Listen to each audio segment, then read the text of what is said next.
Dans notre exemple sur la chaîne d'industrie, nous avons parlé d'effectuer des opérations sur différentes boîtes, en collant des étiquettes ou en enlevant simplement des boîtes qui sont déformées.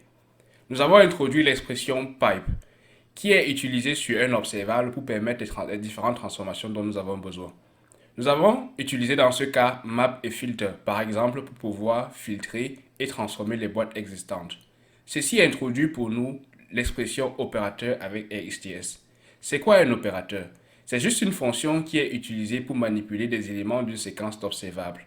Le mot-clé lorsque nous nous servons d'opérateur avec RxJS depuis sa version 6 est le point pipe que nous appelons sur les observables. Si vous travaillez sur un projet et que vous ne voyez pas le point pipe, c'est que vous avez probablement affaire à une version précédente à la version 6 de RxJS. Mais comment fonctionnent pipe et les opérateurs en général? Quelques-unes des fonctions utilisées comme opérateurs avec RxJS portent le même nom que les méthodes sur l'arrêt en JavaScript. Ils effectuent également les mêmes opérations. Mais en général, les opérateurs ont un mode de fonctionnement assez simple. Lorsque tu as une fonction initiale qui crée un observable, 1, 2, 3 par exemple, qui va émettre ces différentes valeurs, pour pouvoir te servir d'un opérateur, tu vas appeler la méthode pipe. En appelant pipe, cela te permet d'introduire de nouveaux opérateurs à l'intérieur de ta séquence d'observables.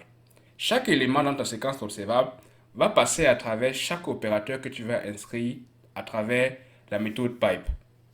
Dans ce cas, par exemple, si tu appelles map, qui est le nom d'un opérateur ou alors de la fonction qui joue le rôle d'opérateur, cela va te permettre de transformer l'élément que tu reçois de ta séquence d'observables et de le multiplier par 2.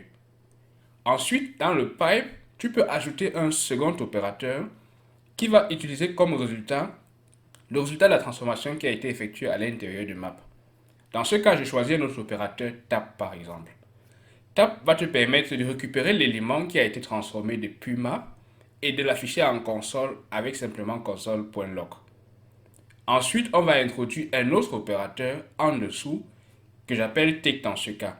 Take va te permettre d'effectuer une logique prédéfinie par RxJS. Ne t'inquiète pas, je vais t'expliquer dans la suite de ce tutoriel quel rôle joue chacun de ces opérateurs-là. Mais la séquence avec le pipe n'est pas terminée parce qu'il te reste donc la souscription. Tu peux simplement ajouter .subscribe après le point pipe pour pouvoir récupérer le résultat de l'ensemble des 3 transformations qui ont été effectuées à l'intérieur de ton pipe. Ça, c'était la théorie. Je vais te montrer à travers l'implémentation d'un simple opérateur comment cela fonctionne en interne. Il s'agit en réalité pour chaque opérateur de récupérer l'élément de l'observable, de souscrire à cet élément-là et d'effectuer la transformation de façon interne, ensuite de retrouver un nouvel observable qui va être réutilisé dans la séquence suivante ou alors dans l'opérateur suivant. De retour dans l'application, imagine que notre séquence d'observables qui contient 1, 2, 3, 4 va prendre un opérateur qui va multiplier chaque nombre par 2. Comment cela fonctionne de façon interne? Je vais mettre en commentaire ce qui est en dessous et te permettre de voir le résultat de cette transformation-là. Nous avons notre séquence d'observables et nous allons créer un opérateur qui va se charger de multiplier chaque élément à l'intérieur par 2. Nous avons défini un opérateur comme étant une simple fonction. Donc pour cela, on va simplement créer cette fonction-là que je vais appeler double simplement. Double va prendre en paramètre, comme chaque opérateur, un observable. Je vais appeler ceci la source. Et l'observable que nous voulons avoir, c'est un observable de type number. Parce que chaque élément que nous avons sont des chiffres que nous avons dans notre séquence d'observables. Alors je crée ma fonction avec le arrow function de JavaScript. Et là, je vais créer un nouvel observable parce que c'est ce que nous attendons en retour dans notre utilisation de l'opérateur. Donc là, je vais mettre un nouvel opérateur, un nouvel observable, autant pour moi. Et là, je passe simplement le subscriber, comme nous avons utilisé précédemment pour créer des observables. Et à l'intérieur, je vais donc effectuer la logique de toute mon opération. Ce que j'ai à faire, c'est de dire simplement que la source que je reçois, qui dans mon cas, c'est un observable de nombre, cette source-là va me permettre donc de recevoir chaque nombre qui est émis à travers la séquence. Donc, je vais souscrire à cette source-là avec un subscribe. Et à l'intérieur, je vais effectuer les différentes transformations avec next.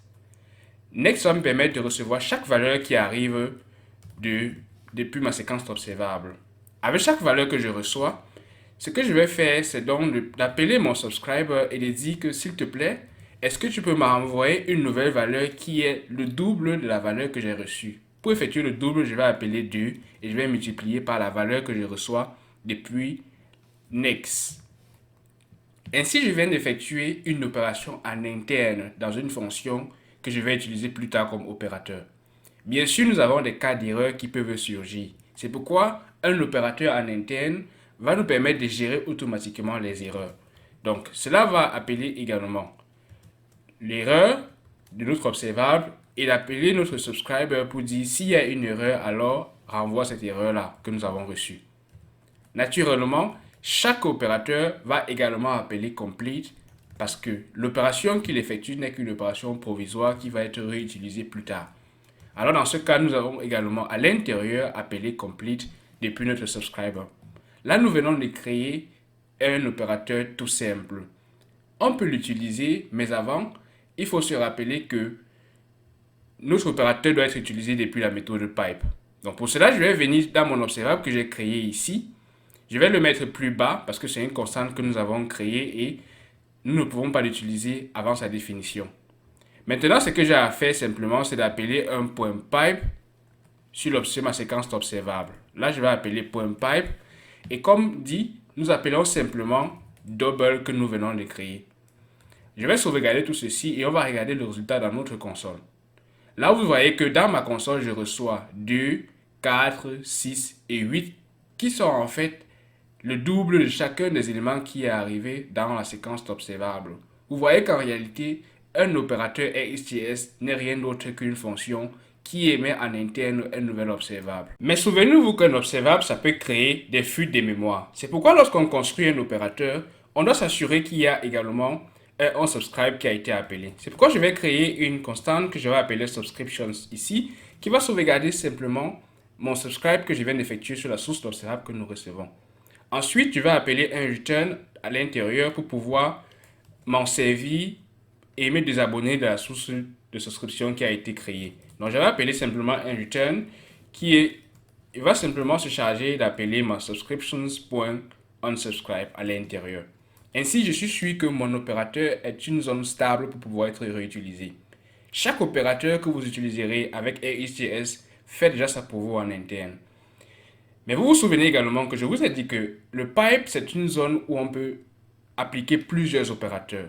Donc, je peux, en d'autres termes, utiliser ici double une seconde fois, qui va prendre le résultat de la première opération et se servir de ça pour faire la seconde transformation. Mais là, j'ai une erreur et il me dit que je ne peux pas appliquer une seconde fois double parce qu'il ne reconnaît pas le type d'observable que je passe à l'intérieur. Pour ça, je dois juste ajouter un type TypeScript ici et préciser que cela sera toujours d'un type number. Ainsi, je n'ai plus cette erreur-là. Lorsque je sauvegarde tout ceci et je regarde dans mon navigateur, vous allez voir que maintenant, pour 1, 2, 3 et 4, j'ai maintenant 4 parce que cela est passé une première fois à multiplier par 2 et une seconde fois à multiplier encore par 2 pour me retourner 4, 8, 12 et 16. Ainsi fonctionne un opérateur RxJS. Mais à chaque fois, nous n'avons pas à créer nos propres opérateurs pour pouvoir les utiliser. RxJS possède une longue palette d'opérateurs pour nous. La documentation RxJS met à disposition une belle panoplie d'opérateurs. Lorsque vous allez dans la documentation rxjs.dev, ensuite vous allez chercher opérateurs. Là, vous avez quelques exemples d'opérateurs, mais ce qui est intéressant, c'est le classement en fonction des catégories. Nous avons d'abord des fonctions de création que RxJS appelle aussi opérateurs. Mais la différence est que toutes ces fonctions de création là sont appelées depuis le paquet RxJS directement, comme je vous ai expliqué précédemment, parmi lesquels nous avons from et off que nous avons déjà utilisés. Mais nous avons également les opérateurs qui permettent de combiner plusieurs éléments. Combine latest, concat, fork, join, plusieurs d'entre eux nous allons utiliser également dans ce tutoriel. Maintenant, le deuxième paquet que nous allons utiliser, RxJS/operator, nous avons maintenant les éléments qui peuvent être utilisés directement à l'intérieur du pipe, parmi lesquels map que nous avons vu précédemment.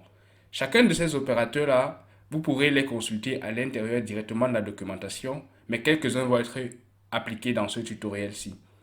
Autre chose intéressante que je trouve dans la documentation RxJS, c'est que vous pouvez cliquer directement sur un opérateur pour voir quel est son rôle et aussi vous pouvez avoir une description en image de comment est-ce que celui-ci fonctionne.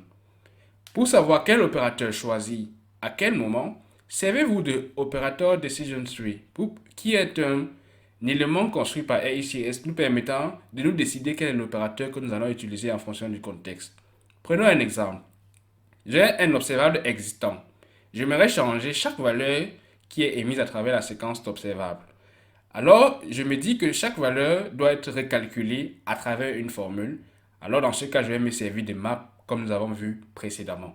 Mais maintenant, je vais aborder avec vous quelques exemples d'opérateurs qui sont couramment utilisés dans les projets Angular et les autres, nous les verrons un peu plus tard dans ce tutoriel.